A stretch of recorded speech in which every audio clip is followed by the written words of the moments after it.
परमेश्वर म्हणतो, तुमचे बहुत यज्ञ बली तुमचे बहुत यज्ञ बली माझ्या काय कामाचे? माझ्या काय कामाचे? मेंढरांचे होम, मेंढरांचे होम, पुष्ट वासरांची वफा पुष्ट वासरांची वफा यांनी माझी अति तृप्ती झाली आहे. यांनी माझी अति तृप्ती झाली आहे. झाली आहे. बैल कोकरे बैल कोकरे व बोकड व बोकड यांच्या रक्ताने यांच्या रक्ताने मला संतोष होत नाही. मला संतोष होत नाही. Praise the Lord. परमेश्वरच्या नावाला धन्यवाद देऊया. यशाचा ग्रंथ अध्याय क्रमांक 1 आणि वचन क्रमांक 11 मध्ये परमेश्वरचं वचन आम्हाला शिकवत आहे. परमेश्वर म्हणतो, तुमचे बहुत यज्ञ बली माझ्या काय कामाचे? मेंढराचे होम, पुष्टवासरांची वफा यांनी माझी अतितृप्ती झाली आहे. बैल कोकरे व बोकड यांच्या रक्ताने मला संतोष होत नाही. तुम्ही माझे दर्शन घेण्यास येताना माझे अंगणे तुडवता, हे तुम्हा सांगितले कोणी? निरर्थक अर्पणी आणखी आणू नका. धुपाचा मला वीट आहे. चंद्रदर्शन, शब्बात व मेळे भरविणे मला खपत नाही. सणाचा मेळा हाही अधर्मच होईल. माझा जीव तुमची चंद्रदर्शनी व सण यांचा द्वेष करतो. त्यांचा मला भार झाला आहे. तो सोसून मी थकलो आहे. पुढे लिहित आहे, तुम्ही हात पसरता तेव्हा मी तुमच्या पुढे डोळे झाकितो. तुम्ही कितीही विनवण्या केल्या तरी मी ऐकत नाही. तुमचे हात रक्ताने भरले आहेत. आपणास धुवा, स्वच्छ करा. माझ्या डोळ्यापुढून आपल्या कर्माचं दुष्टपण दूर करा. दुष्टपणा करण्याचे सोडून द्या. चांगले करण्यास शिका. नीतीच्या मागे लागा. जुलम्याला ताळ्यावर आणा. अनाथांचा न्याय करा आणि विधवांचा कैवार घ्या. या सर्व गोष्टी केल्याने मनुष्याला धन्यता मिळते. मनुष्याला समाधान देखील मिळतं. मनुष्य आशीर्वादित देखील होतं. मनुष्याचं जीवन सार्थक देखील होतं. तो मनुष्य तृप्त देखील होतो आणि तोच मनुष्य भाग्यशाली. सुरुवातीला काही शास्त्रभाग आम्ही या ठिकाणी वाचले. चिंतन मनन अध्ययन करीत असताना तो म्हणत आहे की, तुमच्या बहुत यज्ञ बली माझ्या काय कामाचे? आम्ही ज्यावेळेस यज्ञ बली करायचो, पूर्वीच्या काळामध्ये नियमशास्त्राप्रमाणे अनेक अर्पण राहायची. शांतार्पण, पापार्पण, दोषार्पण, वेगवेगळ्या प्रकारचे अर्पण राहायचे. वेगवेगळ्या प्रकारचे यज्ञ बली राहायचे. वेगवेगळ्या प्रकारचे होम राहायचे. वेगवेगळ्या प्रकारचे अर्पण परमेश्वराला अर्पण करायचे. परंतु परमेश्वराला त्यांनी कुठल्याही प्रकारची तृप्ती झाली आहे काय? नाही माझ्या प्रिय. कारण जर परमेश्वराची तृप्ती या गोष्टीने जर घडली असती तर त्याने त्याचा एकुलता एक पुत्र प्रभू येशू ख्रिस्त या भूतलावर शेवटचा यज्ञ बली म्हणून अर्पण केला नसता. हे सर्व यज्ञ बली, हे सर्व होम, हे सर्व अर्पण याजक, प्रमुख याजक, विश्वासणारे लोक हे परमेश्वराला अर्पण करायचे, यासाठी की परमेश्वराची तृप्ती व्हावी, परमेश्वराचं समाधान व्हावं आणि परमेश्वराने त्याच्या बदल्यामध्ये आम्हाला आशीर्वाद द्यावा. त्याच्या बदल्यामध्ये आम्हाला समाधान मिळावं. त्याच्या बदल्यामध्ये आम्ही भाग्यशाली ठरावं. याच्या बदल्यामध्ये आमच्या जीवनाला एक सार्थकता मिळावी. परंतु माझ्या प्रिय भावांनो, बहिणी, आई वडिलांनो, देवाच्या सेवकांनो, या ठिकाणी या अर्पणाने ना कुठल्या प्रकारची पापाची क्षमा होत होती, ना कुठल्या प्रकारचं समाधान मिळत होतं, ना कुठला आशीर्वाद मिळत होता. तात्पुरत्या स्वरूपात आम्ही एक अर्पण केलंय म्हणून समाधान मात्र व्हायचं, थोडस आशीर्वाद मात्र मिळायचा, स्वतःला थोडस तृप्त झाल्यासारखं वाटायचं. परंतु ही कंपल्सरी नव्हतं, हे कायमस्वरूपीचं नव्हतं. म्हणून परमनंट आमच्यासाठी समाधान राहावं, परमनंट आमच्यासाठी आशीर्वाद असावेत, परमनंट आमचं जीवन सार्थक ठरावं, परमनंट आमच्या जीवनाला धन्यता मिळावी आणि आम्ही केलेल्या कर्माने, आम्ही केलेल्या कृतीने, आम्ही केलेल्या आचरणाने परमेश्वर प्रसन्न व्हावं, परमेश्वर समाधान पाहावं. कारण ज्यावेळेस मनुष्याला निर्माण केलं ना, परमेश्वराच्या आज्ञा उल्लंघल्यामुळं परमेश्वर त्या ठिकाणी अनुताप पावलेला आहे. परमेश्वर त्या ठिकाणी खिन्न झालेला आहे. परमेश्वर त्या ठिकाणी दुःखी झालेला आहे. परमेश्वरला मनुष्याचं वागणं असमाधानकारक त्याही पेक्षा कमी वाटलं. परमेश्वरला मनुष्याला ज्या आशीर्वादासाठी बनवलं होतं त्या आशीर्वादाच्या ऐवजी ज्यावेळेस मनुष्याने शाप स्वीकारला त्यावेळेस परमेश्वराला वाईट देखील वाटलं. तो अनुताप देखील पावला. परंतु हीच परिस्थिती आमच्या जीवनात राहू नये म्हणून त्याने तुमच्या आणि माझ्यासाठी जगाचा उद्धारक प्रभू येशू ख्रिस्ताला या ठिकाणी पाठवलं आणि तुम्हाला आणि मला एक विशिष्ट असं समाधान, आम्हाला आशीर्वाद, आमच्या जीवनाला तृप्तता मिळावी यासाठी त्याने एकदाच अर्पण केलं. या ठिकाणी म्हणत आहे की जी निरर्थक अर्पणे आणखीन आणू नका. अनेक लोक आजही निरर्थक अर्पण परमेश्वरासमोर सादर करतात आणि त्या अर्पणाने परमेश्वर प्रसन्न होत नाही. आजही काही बिलिव्हर्स भाऊ बहीण आई वडील आहेत, परमेश्वरला काही ना काही अशा गोष्टी अर्पण करतात त्या परमेश्वरला त्याचा थोडा सुद्धा काही संबंध नसतो. परमेश्वर त्याने खुश देखील होत नाही. अनेक ठिकाणी आजही धूप जाळण्याचं काम होतं, अगरबत्त्याच्या स्वरूपात, मेणबत्त्याच्या स्वरूपात, आणखीन दुसऱ्या सुगंधी द्रव्याच्या स्वरूपात. आता हे बंद झालेले आहे, परंतु अनेक काही ठिकाणी हा भाग देखील चालू आहे. या गोष्टी केल्यामुळं परमेश्वर आमच्याविषयी समाधान पावणार नाही, किंबहुना ह्या गोष्टी केल्यानंतर आम्हाला वैयक्तिक समाधान मिळणार नाही. चंद्रदर्शन, शब्बात व मेळे भरविणे मला खपत नाही. आजकालचे मेळे एक प्रॉपर्टी जमा करण्यासाठी भरवल्या जातात. ही सत्य परिस्थिती आहे. शक्यतो अनेक लोक यावर बोलत नाहीत, सांगत नाहीत, हे सत्य परिस्थिती प्रदर्शित करत नाहीत. परंतु आजही ज्या काही मोठमोठ्या मीटिंग्स भरतात ना, त्याला नाव देतात फायर मीटिंग, आत्मिक मीटिंग, पवित्र आत्म्याची मीटिंग, स्पिरिच्युअल मीटिंग, बदलण्याची मीटिंग, आशीर्वादित मीटिंग, आरोग्याची मीटिंग. हे एक मेळ्याचाच प्रकारे. या मेळ्यामध्ये ज्यांनी मेळा भरवला त्याचं मात्र समाधान होतं, परंतु ज्यांच्यासाठी भरवलाय किंवा ज्या परमेश्वराच्या निमित्ताने भरवलाय तो परमेश्वर मात्र त्या मेळ्याबद्दल खुश होत नाही. कारण त्या मेळ्यामध्ये परमेश्वराला आवडणाऱ्या गोष्टी होत नाहीत. त्या मेळ्यामध्ये मनुष्याला आवडणाऱ्या गोष्टी घडतात आणि म्हणून मनुष्याला आवडणाऱ्या प्रीच त्या ठिकाणी केल्या जातं. मनुष्याला आवडणारी सुवार्ता सांगितल्या जाते. मनुष्याला समाधान होईल असे प्रेमाचे बोल, आशीर्वादाचे बोल, लाभाचे बोल, तोंड पूजापणाचे बोल आणि त्यांना काबीज करण्याचे बोल त्या ठिकाणी सांगून परमेश्वराला वीट आणण्यासारखी परिस्थिती अनेक ठिकाणी घडलेली आहे, अनेक ठिकाणी घडत आहे आणि अनेक ठिकाणी घडणार देखील आहे. कारण या पिढीमध्ये आम्ही जगत आहोत. या पिढीला अर्थभरित नको आहे, निरर्थक हवाय. आणि म्हणून माझे प्रिय भावांनो, बहिणींनो, आई आणि वडिलांनो, देवाचे सेवकांनो, या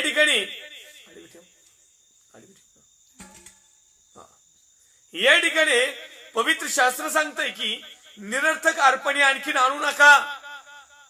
धुपाचं मला वीट आहे, चंद्रदर्शन, शब्बात, मेळे भरवणे मला खपत नाही. कारण काय, मेळे भरवणे चांगलं आहे, प्रार्थना सभा आयोजित करणं चांगलं आहे, परंतु त्या परमेश्वराला आवडणाऱ्या पाहिजे. ज्या ज्या ठिकाणी आम्ही या अशा प्रकारच्या गोष्टी पाहतो त्या ठिकाणी लोकांना आवडल्या जातं, परमेश्वराला नाही. यानुसार आम्ही आमच्या जीवनाला थोडस समाधान करून घेऊ, परंतु खरोखरच आम्ही समाधानी होत आहोत का? खरोखरच आम्ही आशीर्वादित होत आहोत का? याकडे देखील लक्ष देणं खूप महत्वाचं आणि गरजेचं आहे. माझा जीव या ठिकाणी लिहित आहे, मला खपत नाही सणाचा मेळा हाही अधर्मच होय. मोठमोठाले चर्चेत सण केले जातात, हा अधर्मच होय. जर त्या सणामध्ये परमेश्वराचा गौरव नाही, त्या सणामध्ये सत्यता नाही, त्या सणामध्ये देवाचं पवित्र वचन नाही, त्या सणामध्ये परिवर्तन नाही, त्या सणामध्ये आत्मिकता नाही, धार्मिकता नाही, बदलणारी परिस्थिती नाही, एक पश्चाताप होऊन एक नवीकरण करण्याची जर संधी नाही, फक्त फार तर फार आमचे मेळे कसे होतात, आमचे सण कसे होतात, मागच्या डेकोरेशन पेक्षा हे डेकोरेशन चांगलं, मागच्या लाइटिंग पेक्षा ही लाइटिंग चांगली, मागच्या जेवणापेक्षा हे जेवण चांगलं, मागच्या लोकांचा जे समूह आलेला आहे त्याच्यापेक्षा आणखीन जादा कसा येईल, परंतु परिवर्तन कसं होईल, बदल कसा होईल, परमेश्वराच्या गोष्टी आमच्या जीवनात कशा होतील, याकडे अनेक लोकांचं दुर्लक्ष आहे. या गोष्टीमुळं कदाचित आम्हाला समाधान जगातलं तात्पुरतं, सणापुरतं, उत्साहापुरतं, त्या आलेल्या परिस्थितीपुरतं समाधान होईल, परंतु परमेश्वर आमच्याविषयी समाधान आहे का? परमेश्वर आमच्या केलेल्या गोष्टीबद्दल तृप्त आहे का? आम्ही मस्त तृप्त आहेत हो.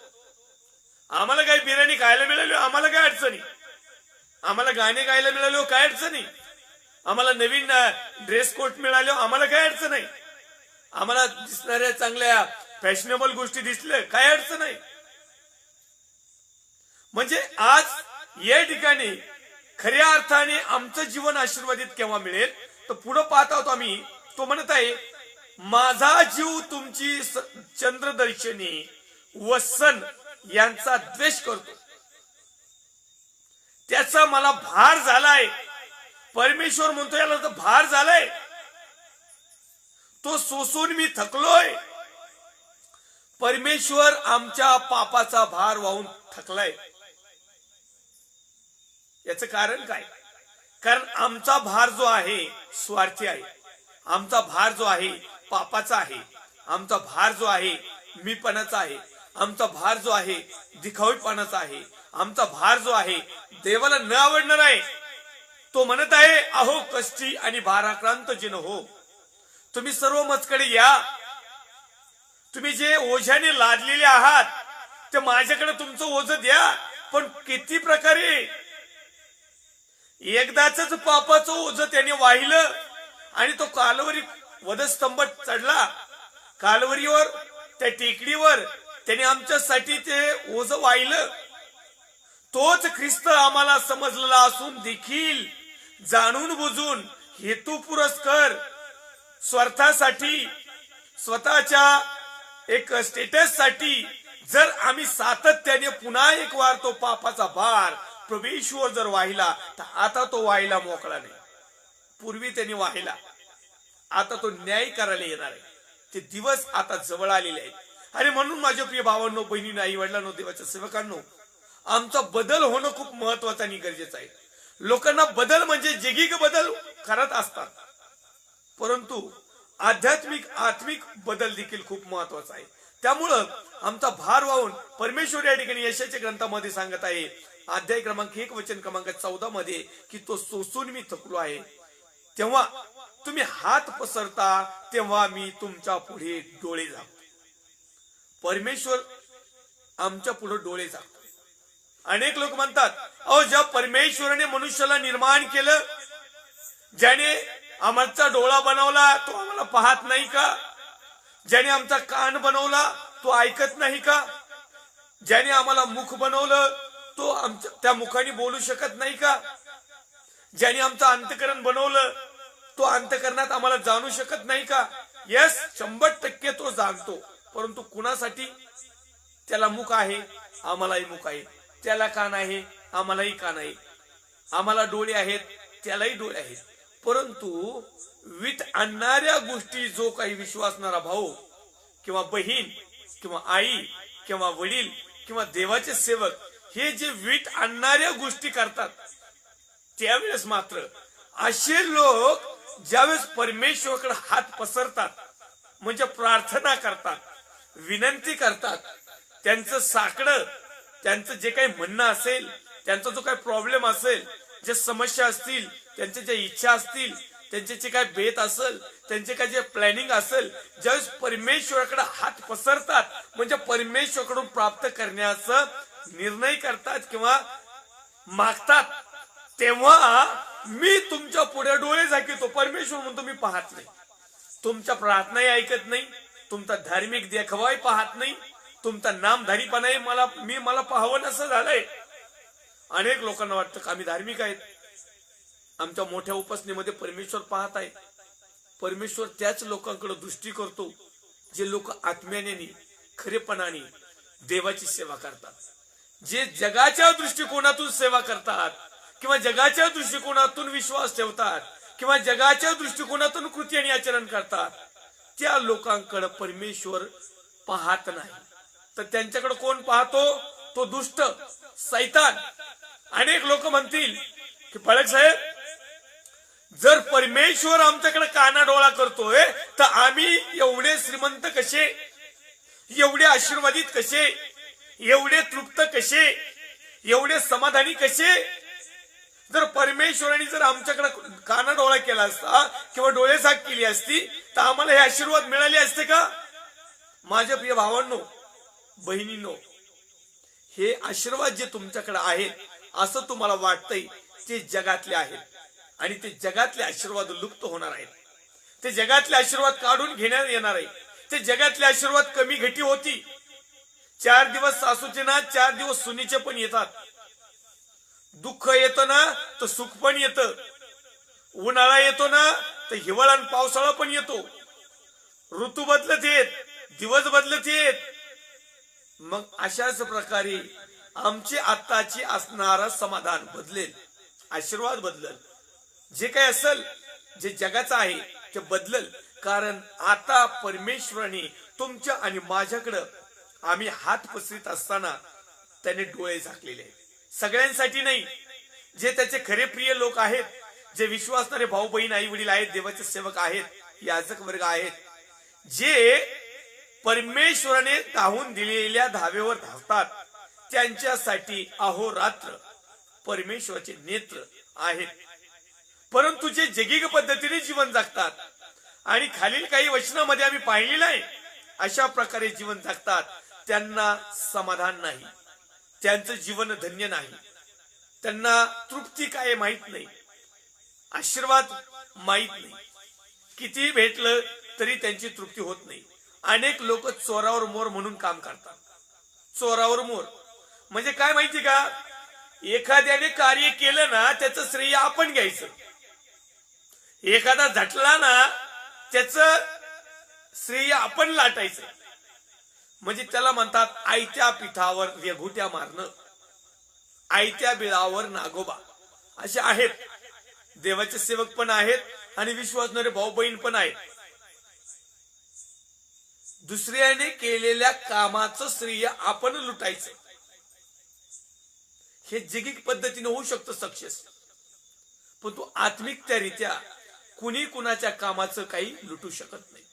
आहेत असे बरेचसे आहेत. तुम्ही लाईव्ह फेसबुकला इकडे तिकडे कुठेतरी पाहत असाल.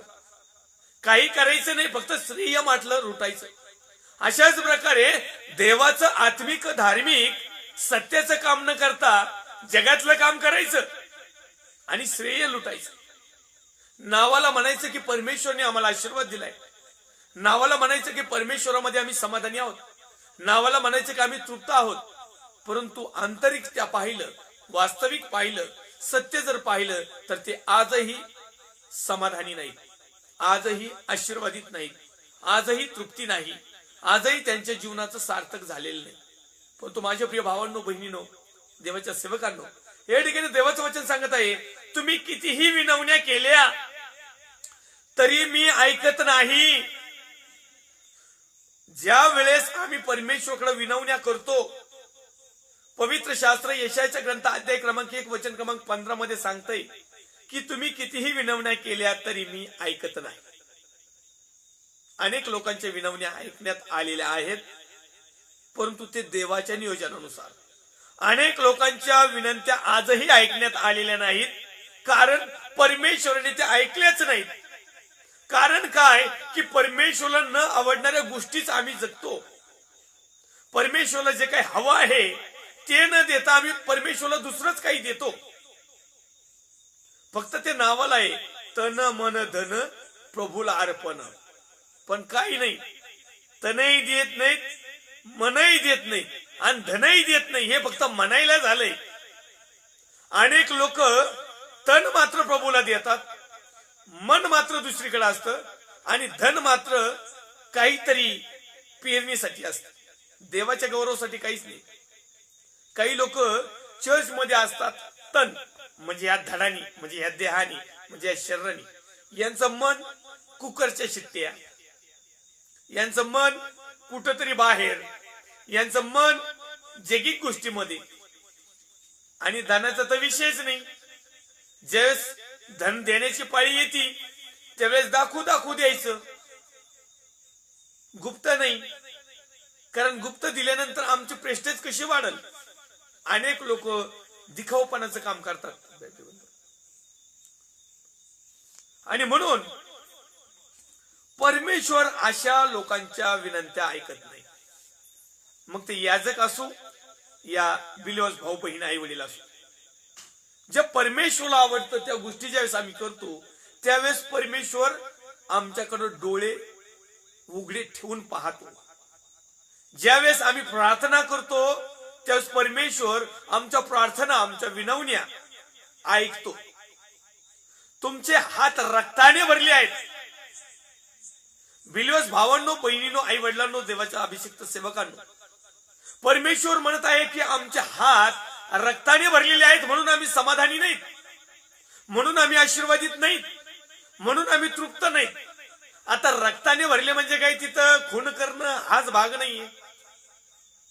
रक्त सांडणं म्हणजे एखाद्याचं खच्चीकरण करणं, एखाद्याला कमी लेखणं, एखाद्याचा अपमान करणं, एखाद्याचं ताडण करणं, एखाद्याला त्या स्थानावरून हकलून देणं, त्याला नष्ट करणं, त्याला नास्ता नाबूद करणं, त्याचं अस्तित्व खोडून टाकणं, त्याला त्या रस्त्यातून बाजूलाच करणं. अशा वेगवेगळ्या प्रकारच्या ज्या गोष्टी आहेत त्याला रक्ताने भरल्या आहेत असं म्हणतात. अनेकांना एवढंच माहिती, खून करू नको म्हणजे रक्तपात करू नको, पण तो अनेक गोष्टीचा रक्तपात आहे, खून केल्यासारखा आहे. ज्यावेळेस आम्ही प्रभू येशूची आज्ञा मोडतो ना, आज्ञा मोडलं म्हणजे परमेश्वर आज्ञाचं प्रभू आहे, शब्दाचं प्रभू आहे.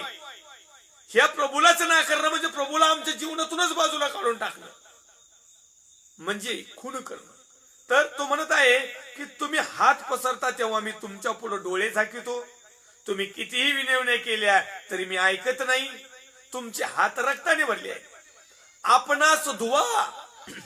आता आपल्याला धुण्याची गरज आहे. आपणास धुवा, स्वच्छ करा. मनुष्य रोज स्वच्छ होतो, रोज धुतो आणि बाप्तिस्मा केल्यावर तो पक्काच धुवून निघतो. अनेक लोकांना असं वाटतं की बाप्तिस्मा केल्यानंतर जलस्नान मिळालं, स्नान संस्कार झाला, स्वच्छ झालो, पवित्र झालो, शुद्ध झालो, देवाने माझ्या पापाची क्षमा केली. आमेन, येस, बरोबर आहे. त्याच्यानंतर काय? बाप्तिस्म्यानंतर तुम्ही स्वच्छ, पवित्र, शुद्ध, आज्ञा पालनाचं जीवन जगत आहात का? जर आहात तर परमेश्वर तुमच्याकडे डोळे लावून आहे. जर तुम्ही पवित्र, शुद्ध, चांगल्या प्रकारचं जीवन जगत आहात तर ज्या वेळेस तुम्ही प्रार्थना विनंत्या कराल परमेश्वर तुमची ती ऐकत आहे. परंतु याच्या विरुद्धात जर आम्ही अस्वच्छ आहोत, अशुद्ध आहोत, बरकटलेले आहोत, शापात आहोत, रक्ताने हात भरलेले आहेत तर आजही वेळ गेलेली नाही. परमेश्वर म्हणत आहे आपणास धुवा, स्वच्छ करा. आता एकदा बाप्तिस्मा झाला, काही तीन वेळेस केले. हो, तीन वेळेस केली. त्यांना वाटतं की बा स्वच्छच व्हायचंय. काही देवाचे सेवक येत इस्रायलला गेले, इथं स्वच्छ झाली होती, इथं बाप्तिस्मे झालते त्यांची. सेवक बर का, अभिषिक्त सेवक, साधे सुधे पण नाही, अभिषिक्त, महान देवाचे महान अभिषिक्त सेवक इस्रायलला गेले आणि तिथं यार्देन नदीमध्ये जिथं प्रभू येशू ख्रिस्ताचा बॅप्टिझम झाला त्या स्पॉट मध्ये गेले आणि तिथं परत एकदा डुबकी लावली, तिथं परत एकदा जलस्नान घेतलं, तिथं परत एकदा बाप्तिस्मा घेतला. आता मला सांगा, पवित्र शास्त्र असं सांगतं की एकच देव, एकच विश्वास, एकच बाप्तिस्मा. आता हे महान देवाच्या महान अभिषिक्त सेवक इस्रायलला गेले आणि त्या ठिकाणी येशू ख्रिस्ताने जिथं बाप्तिस्मा घेतला तिथं हे शुद्ध व्हायला गेले, तिथं हे पवित्र झाले, तिथं हे धुवून निघले, तिथं हे स्वच्छ झाले. आमेन, प्रेज द लॉर्ड. माझा पण विश्वास आहे झाले. आता आल्यावर काय? आता तिथून आल्यावर तुम्ही अस्वच्छ आहात का? तुम्ही शुभ्र आहात का? तुम्ही धुतल्या तांदळाचे आहात का? आता सध्या त्या अभिषिक्त सेवकाबद्दल मी बातचीत करतोय, ज्यांनी लोकांना वचन शिकवलं की एकच देव, एकच विश्वास, एकच बाप्तिस्मा. त्यांनी स्वतः घरादारा सकट बाप्तिस्मा घेतला आणि चिठ्ठ्या दाखवित इस्रायलला बाप्तिस्मा घेतला बरं का. हो, तिथलं सर्टिफिकेट प्रभू येशूने जिथं घेतला तिथंच बरं का. हो, पवित्र जागेवर घेतला. आता किती पवित्र आहात?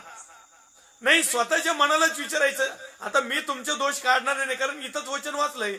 मी जर तुमचे दोष काढायला लागलो, माझ्या प्रार्थना विनंती ऐकणार नाही. प्रभू माझ्याकडे डोळे लावून बसन गपची. परंतु हा दोष दाखवणं नाही, ही चुका नाही, ही निंदा नाही, हा अपमान नाही. तर परमेश्वरची इच्छा अशी आहे की आपल्याला धुवायचंय, आपल्याला स्वच्छ व्हायचंय. त्यामध्ये मी पण आहे. मी बाप्तिस्मा डबल नाही घेतला, तिकडे जाऊन आपणास धुवा, स्वच्छ करा. कशाने करायचं? आहे का असा कोणता साबण? तुम्हाला एक मी साबण दाखवतो. अशा प्रकारचा साबण आहे तो. त्याच्याविषयी मी धुण्याविषयी यिर्मयाचा ग्रंथ अध्याय क्रमांक 2 आणि वचन क्रमांक 22 मध्ये लिहिलेला आहे. तर तू आपणास खाराने धुतले व आपणास पुष्कळसा साबण लावला तरी माझ्या दृष्टीने तुझ्या पापाचा डाग तसाच राहील, असे प्रभू परमेश्वर म्हणतो. नाही धुतले जाणार. इस्रायलला जा, यर्दन नदीत जा, नाही तर आणखीन प्रभूला कुठं नेल तर तिथं जा. त्यामुळं आम्ही शुद्ध आणि पवित्र आणि आशीर्वादित आणि लक्की समाधानी होणार नाही. अनेक लोक तर दुसऱ्याला हिनवण्यासाठी जातात. आम्ही इस्रायलला जाऊन आलो, धन्य झालं, सार्थक झालं या जीवनाचं, समाधान पावलो, तृप्ती पावलो. माझी पण इच्छा होती बरं का. मला पण असं वाटायचं का सेवा कार्यात एकदा तरी इस्रायलला जाऊन यावा. पण ज्यावेळेस इस्रायलला जाऊन आलेल्या लोकात परिवर्तनच दिसलं नाही, मी म्हटलं बाबा मी इथंच बरं आहे ना. मग एवढ्या लांब इकडे याला त्याला टोप्या मारून, अजून पाप करून, लोकांचं डबुलं लुटून इस्रायलला जायचं आणि तिथं येऊन जर परत जर काही होतच नाही, कशाला अजून पापात भर घालायची? अहो, कसं जीवन इथंच धन्य येत, आम्ही इथंच समाधानी, इथंच आशीर्वादित आणि इथंच तृप्त. परंतु केव्हा? ज्या वेळेस तुम्ही आणि मी परमेश्वराने दिलेल्या धाब्यावर धावू, त्याच्या नावाचा महिमा आणि गौरव करू, सत्य गोष्टीमध्ये आम्ही चालू, त्यावेळेस आम्ही हात पसरतो ना परमेश्वराकडे, परमेश्वर डोळे झाकणार नाही. आम्ही हात पसरतो लोकांसमोर, लोक डोळे झाकायला लागलेत. हो, आता लोकांना डोळे झाकायची पाळी आली. पहिले लोक डोळे झाकीत नव्हते देताना, आता जरा झाकायला सुरुवात झाली. त्यावेळेस तुम्ही कितीही विनवण्या केल्या, परमेश्वर ऐकायचा. कारण आम्ही कबूल करायचो की प्रभू मी पापी आहे. आता आम्ही शुद्ध झालो, आम्ही पवित्र झालो, आम्ही आता स्वच्छ झालो. आता आमचे प्रार्थना आणि का ऐकायला येत नाही, त्याचे कारण पुढे लिहिलेले आहेत. आपण पाहूया. आपला विषय आहे धन्य, समाधानी, आशीर्वादित, लक्की. आपणास धुवा आणि स्वच्छ करा. जोपर्यंत तुम्ही आणि मी आम्हाला स्वतःला स्वच्छ करत नाही. आता या ठिकाणी धुवा आणि स्वच्छ करा, डाग सुरकुती नकोय.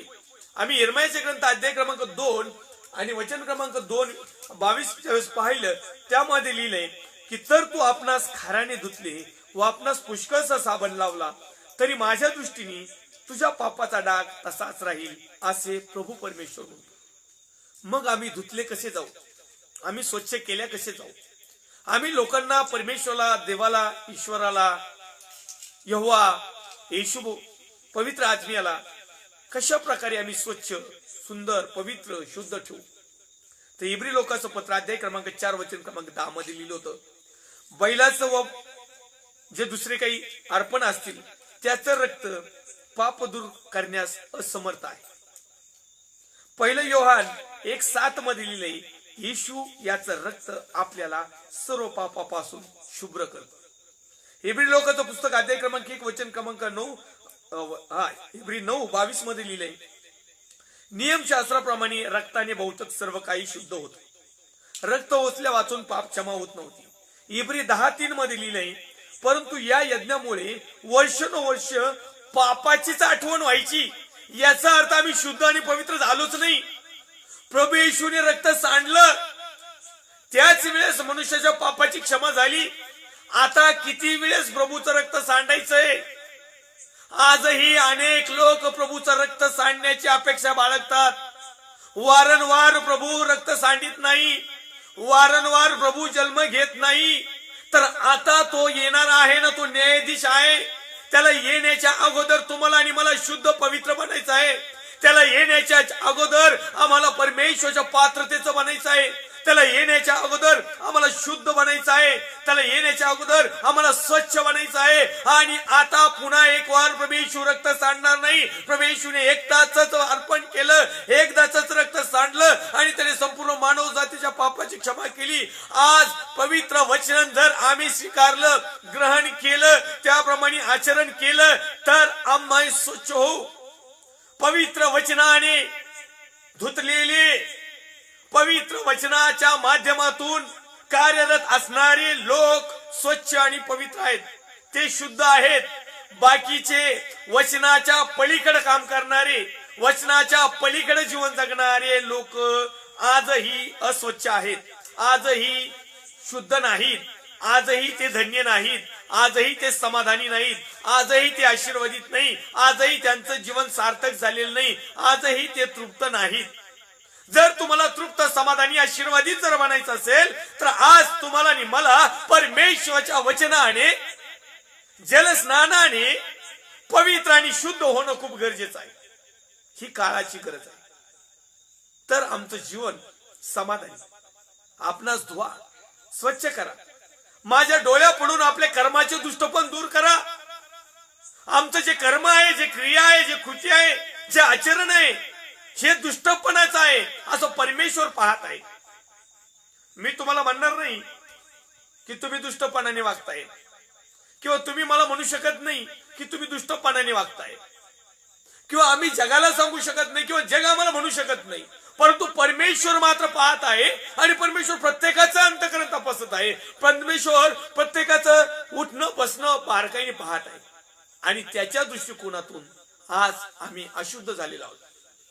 बाह्य स्वरूपाचं खूप शुद्ध असतो, पवित्र असतो, समाधान तृप्त असतो, परंतु परमेश्वरच्या दृष्टिकोनातून आमचं जे जीवन आहे, कर्म, आपल्या कर्माचे दुष्टपण दूर करा.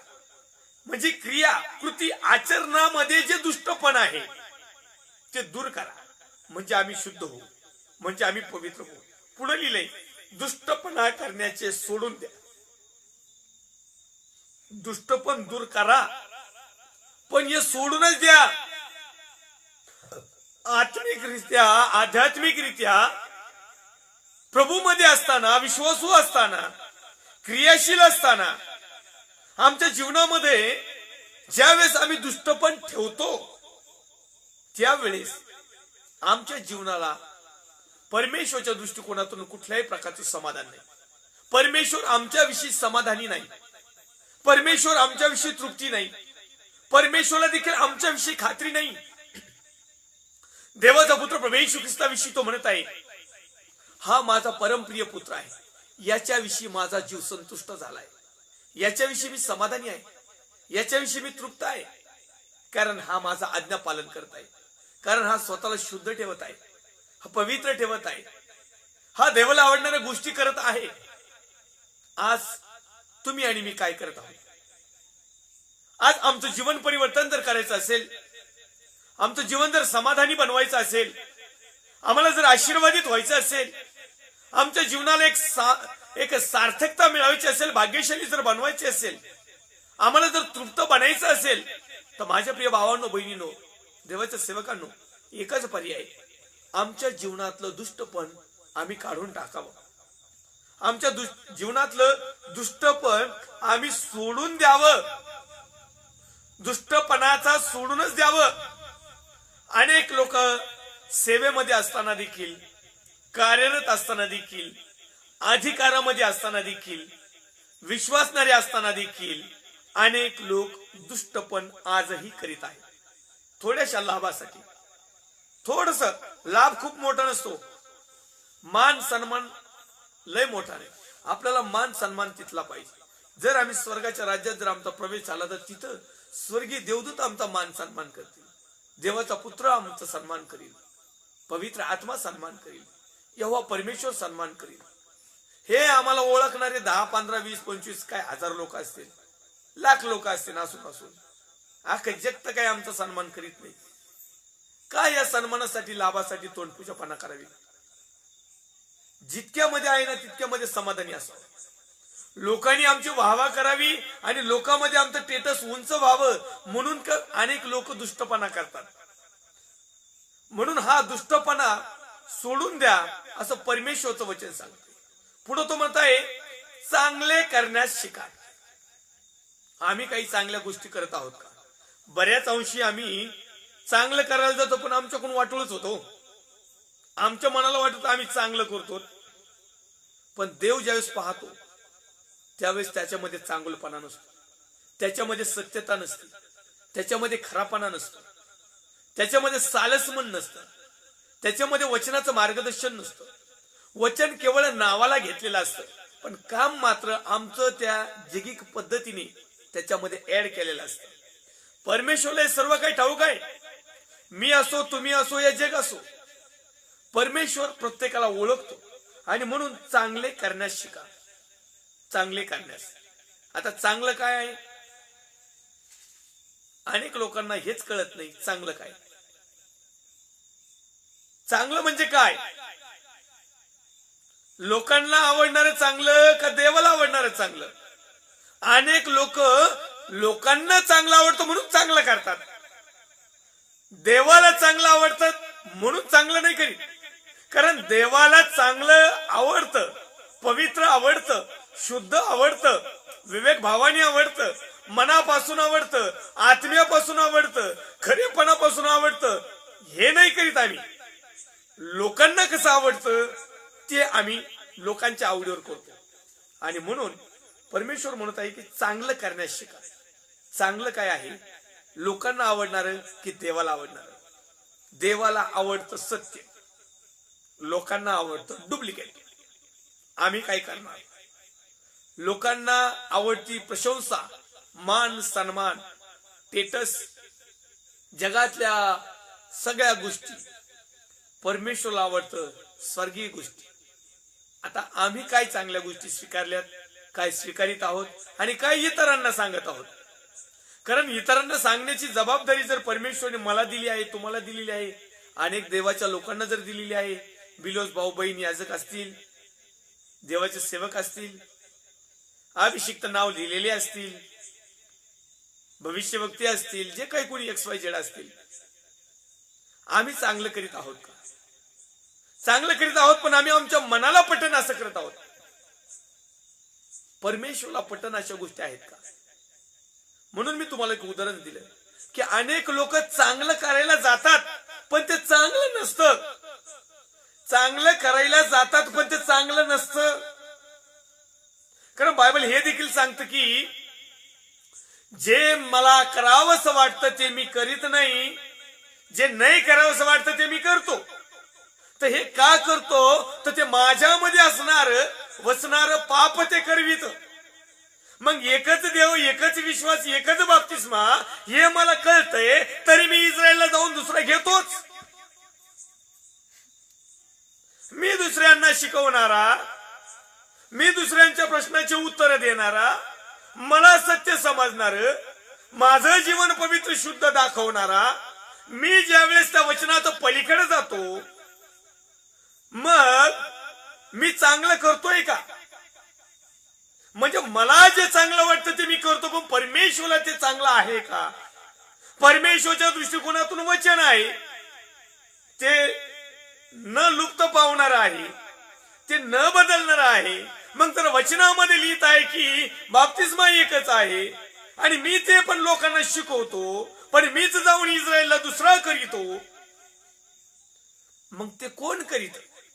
म्हणजे ते माझ्यामधलं पाप करतं, माझ्यामधलं वासना करतं, माझ्यामध्ये असणारा माझा ठेकेपणा, हेकेपणा, मीपणा, गर्विष्ठपणा, हौरेपणा, जगातल्या खेळीकुशली स्टँडर्डपणा, जगातल्या गोष्टी ह्या मी करीतो. मग मी हे करीतो हे मला चांगलं वाटतं, त्यामुळं माझं समाधान होतं. त्यावेळेस मी तृप्त होतो, त्यावेळेस मी आशीर्वादित होतो, त्यावेळेस मी लक्की होतो, त्यावेळेस मी भाग्यशाली होतो आणि म्हणतो प्रभू धन्य झालो, मी इस्रायलला जाऊन बाप्तिस्मा केला.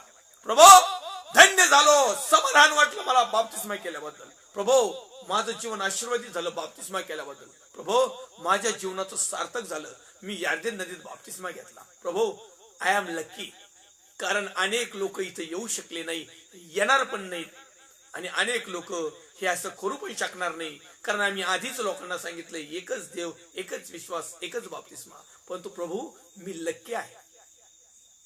कसं वाटतं तुम्हाला? आम्हाला आनंद मिळाला, आमचं समाधान झालं, आम्ही आशीर्वादित झालो, आम्ही तृप्त पण झालो, आम्ही लक्की पण ठरलो, आम्ही भाग्यशाली पण ठरलो, हे 100% खरं. पण आम्ही इथले जगी आत्मिकरित्या काय मिळालं आम्हाला? आत्मिकरित्या आम्ही अशुद्ध झालो, कामातून गेलो, आत्मिकरित्या देवाच्या दृष्टिकोनातून आम्ही आज्ञाभंजक ठरलो, तिथं मस्त पवित्र आणि शुद्ध झालो पाण्यामध्ये, परंतु देवाची आज्ञा मोडली. या गोष्टीचं जरा थोडंसं भान ठेवणं खूप देखील महत्वाचं आणि गरजेचं आहे. कारण अशा गोष्टी शक्यतो कोणी शिकवत नाही, कारण त्यांना लोकांचं जीवन समाधानी नकोय. आम्ही समाधानी व्हायला पाहिजे, आम्ही आशीर्वादित झालो पाहिजे, लोक आशीर्वादित नाही झाले पाहिजे. आणि लोकांनो, पिलवास भावांनो, बहिणी नाही, तुम्ही धन्य का नाहीत? तुम्ही समाधानी का नाहीत? तुम्ही आशीर्वादित काय नाही? तुम्ही तृप्त का नाही? त्याचं कारण तुम्हाला सत्य समजलं नाही.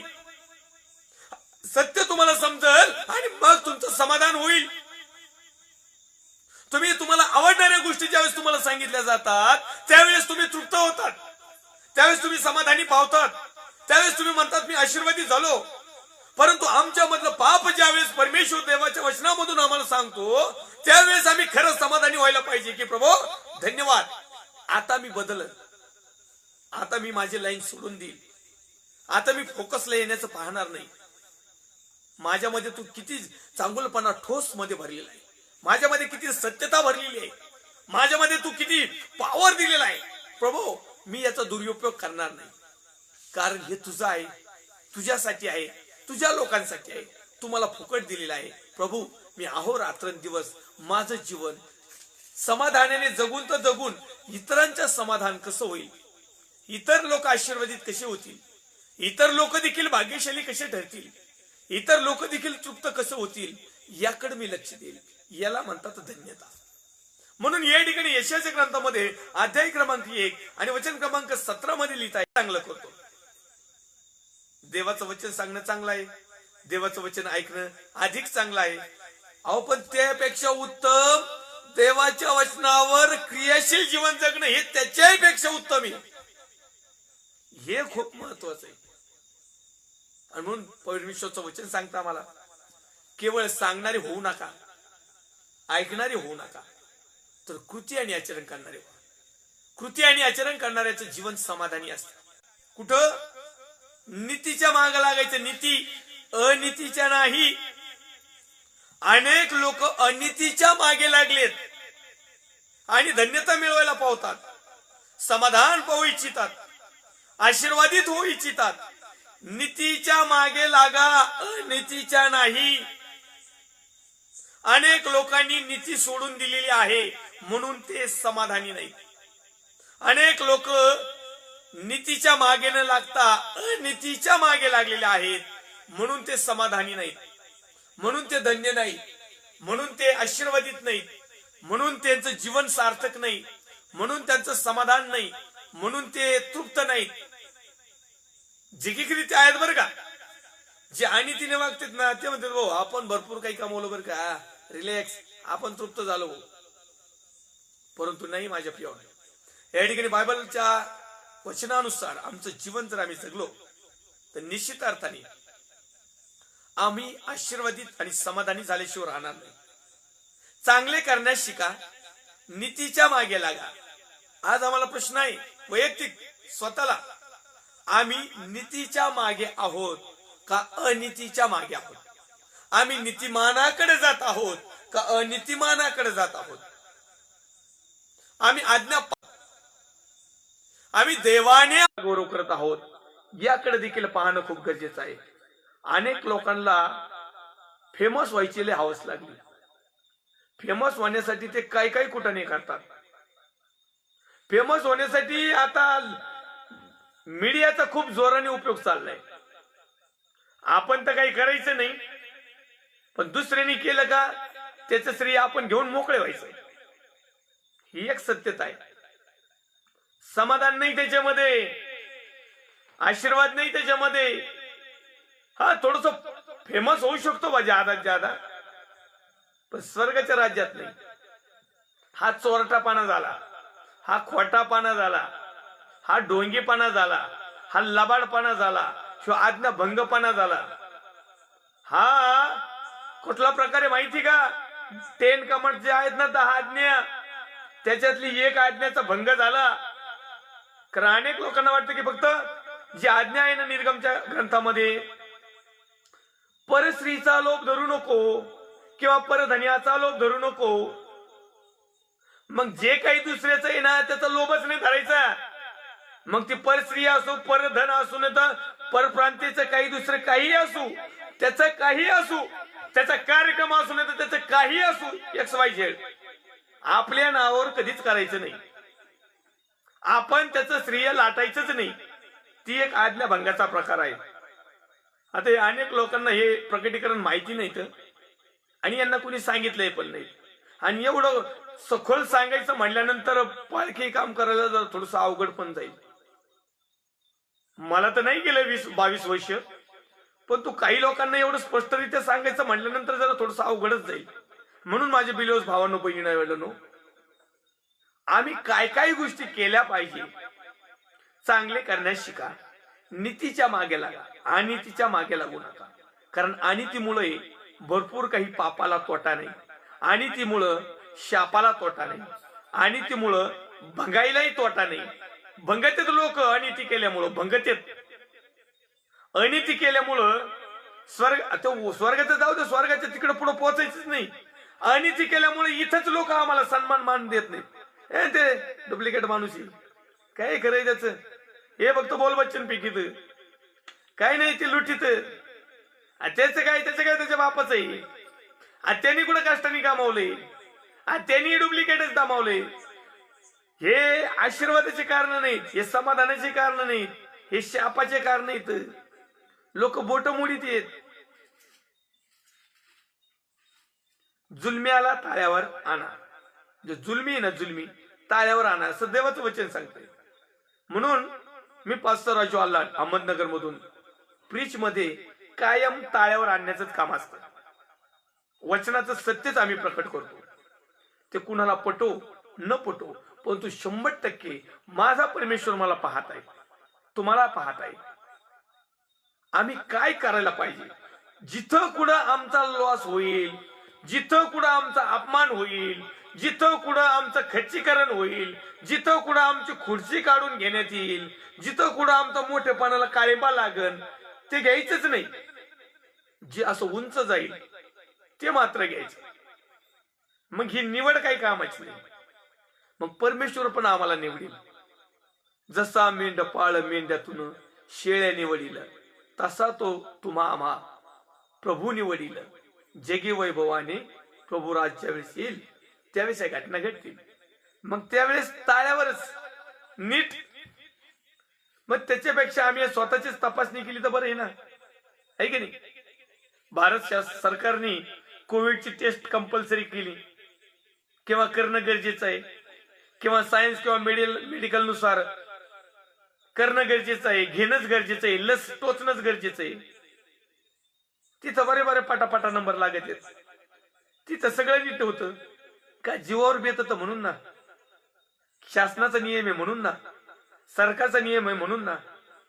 राशन कार्ड बंद होईल, पाणी बंद होईल, लाईट बिल बंद होईल, नोकरीला प्रॉब्लेम येईल, जायला प्रॉब्लेम येईल. म्हणून आम्ही काय करतो, शासनाचे रूल पाळण्याचा प्रयत्न करतो. सलाम, प्रेस लॉर्ड. आणि पाळायला पण पाहिजे. देवाचं वचन ते पण सांगतं, तुम्ही शासकीय अधिकाऱ्याच्या अधीन असा, कारण सरकार परमेश्वरने निर्माण केलेलं आहे. परमेश्वरच्या व्यतिरिक्त सांगितल्याशिवाय काहीच होत नाही. आता तो भाग वेगळा का त्यांनी कसं जीवन जगायचं, परंतु शासनाच्या अधीनात असणं हे खूप महत्वाचं आहे. मग जर जगातल्या गोष्टी मिळवण्यासाठी Aadhaar card, license card, ATM card, PTM card, CTM card, Google card, पत्त्याचे कार्ड, मटक्याचे कार्ड, सगळे कार्ड जसे आम्हाला गोळा करून ठेवित होत ना, मग आत्मिक क्षेत्रात आहे का काही आत्मिक कार्ड?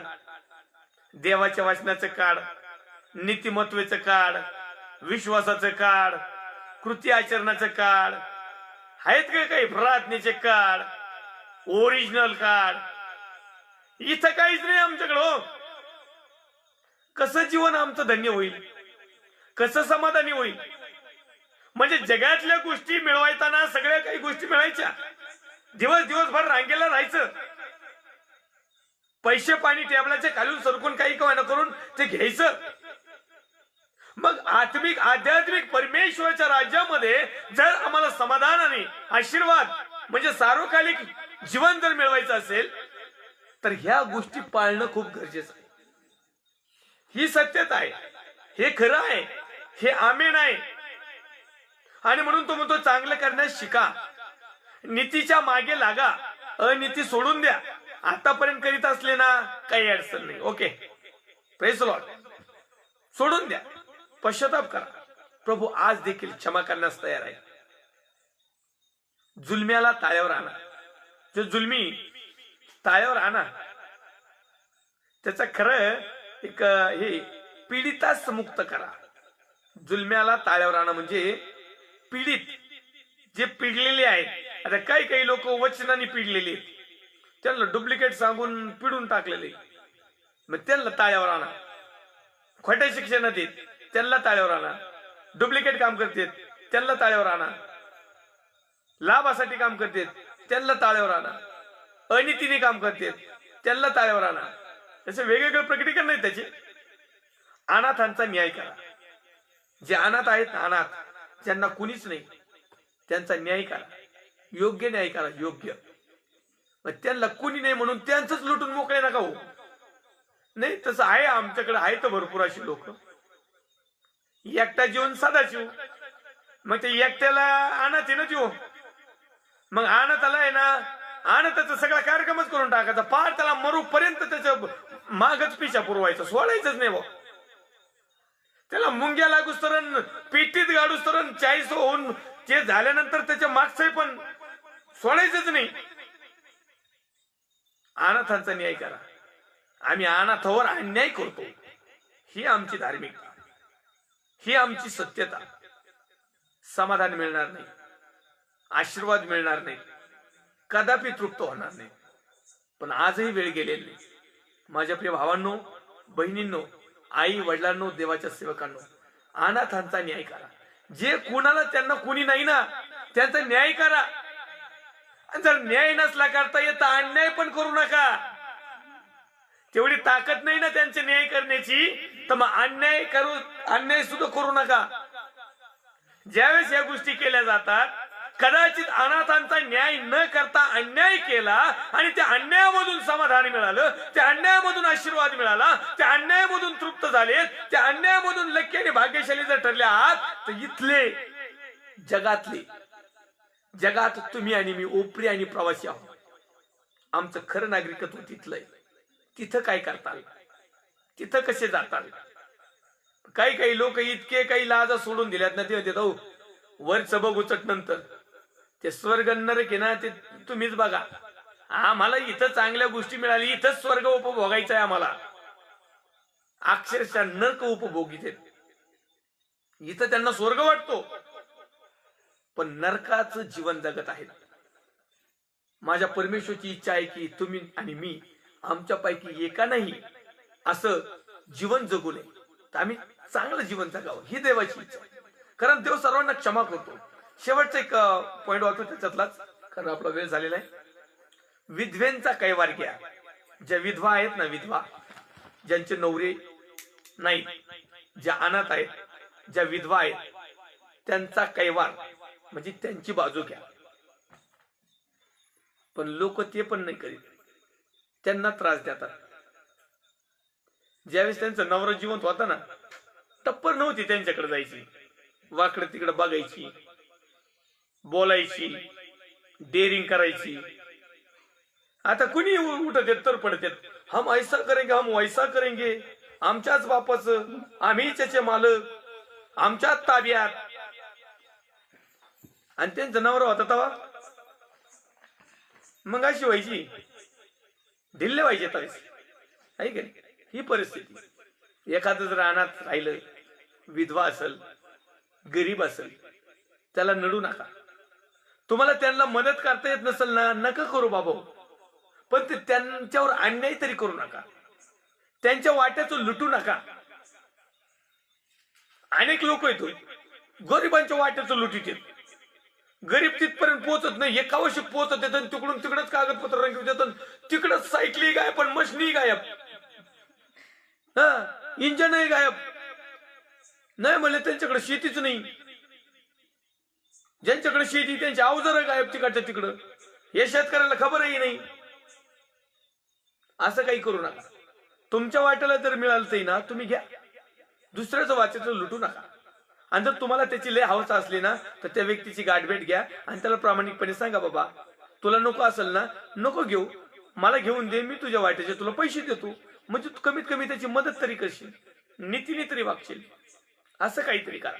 आणि जर हे पण करता येत नाही, तर आमच्याकडे जेवढं आहे त्याच्यात समाधानी राहा, तृप्त राहा. 100% तुमचं आणि माझं जीवन सार्थक झाल्याशिवाय राहणार नाही. आपण धन्य, समाधानी, आशीर्वादित, सार्थक, तृप्त, लक्की आणि भाग्यशाली या विषयावर चिंतन मनन अध्ययन करत असताना आज 34व्या क्रमांकाच्या भागामध्ये मी पुन्हा एक वार असं राजू आलाट तुमचं मनापासून हार्दिक स्वागत करतो. आपला वेळ झालेला आहे. पुढच्या 35व्या क्रमांकाच्या भागामध्ये पुन्हा एक वार आपण भेटणार आहोत. तत्पूर्वी आपण एक छोटीशी प्रार्थना करूया. पवित्र थोरसे नदीच दे बापा, जसे आहोत तसे तुझ्या पवित्र हातामध्ये आहोत. प्रभू येशू ख्रिस्ताच्या प्रेमळ आणि सामर्थ्यवान नावात आम्ही ज्या जगामध्ये राहत आहोत, ज्या भारत देशामध्ये राहत आहोत, तो भारत देशातील सर्व राज्ये, विशेष करून माझा महाराष्ट्र राज्याचे मुख्यमंत्री मान्य उद्धवजी साहेब, त्यांचे सर्व सहकारी टीम, विरोधी पक्ष नेते मान्य देवेंद्र फडणवीस साहेब, त्यांचे सर्व सहकारी टीम, सर्व पोलीस डिपार्टमेंट, डॉक्टर्स, नर्स, सेवाभावी संस्था, वैयक्तिक लोक, देवाचे अभिषिक्त सेवक सेविका, विश्वासणारे भाऊ बहीण आई वडील, लाईव्ह शिक्षण जुडणारे सर्व लोक, सर्व जिल्हे, तालुके, खेडेगाव, रान, मळे, वस्ती, कॉलनी, शहर, प्रत्येक जण आम्ही तुझ्या पवित्र हातामध्ये येतो. आम्हाला लागणाऱ्या सर्व गरजा तू आतापर्यंत पुरवल्यास तुझे आभार मानतो. प्रिय प्रभू, आमचं जीवन समाधानी, आशीर्वादित, तृप्त होण्यासाठी ज्या परमेश्वर ज्या ग्रंथामधून, ज्या वचनाच्या माध्यमातून तू आज आमचं मार्गदर्शन केलंस, त्या वचनाबद्दल आम्ही तुझी स्तुती करतो, तुझे आभार मानतो. या वचनाप्रमाणे आचरण करण्यास तू आम्हाला शिकव. प्रत्येकाच्या नावाप्रमाणे, गरजेप्रमाणे, त्यांच्या विनंत्या प्रार्थनाप्रमाणे, इच्छा आकांक्षा भेदप्रमाणे प्रत्येकाला देऊन तृप्त कर. आम्ही प्रत्येकाने पश्चाताप करावं, वळावं आणि तुला आवडणारं जीवन जगावं अशी कृपा तू आमच्यावर कर. दया कर, कृपा कर, करुणा कर. आमच्या सर्वांच्या पापांची क्षमा कर. आजच्या दिवसापासून आम्ही चांगल्या प्रकारे जीवन जगावं यासाठी तू आम्हाला विशेष तुझ्या पवित्र आत्म्याची कृपा पासू. ज्या गोष्टी मागाच्या विसरल्या असतात ते दिल्यास तुझे आभार मानतो. प्रभू येशू ख्रिस्त, माझा, आमचा, प्रत्येकाचा, जगाचा उद्धार करता, जो होता, जो आहे, जो येणार आहे, त्या पवित्र प्रभू येशू ख्रिस्ताच्या प्रेमळ आणि सामर्थ्यवान नावात मागतो. स्वर्गीय पिता तू आहे. आमेन. प्रभू येशू रक्त की जय, प्रभू येशू रक्त की जय, प्रभू येशू रक्ताचा जयकार असो. Amen, amen, amen. Praise the Lord. Thank you. God bless you.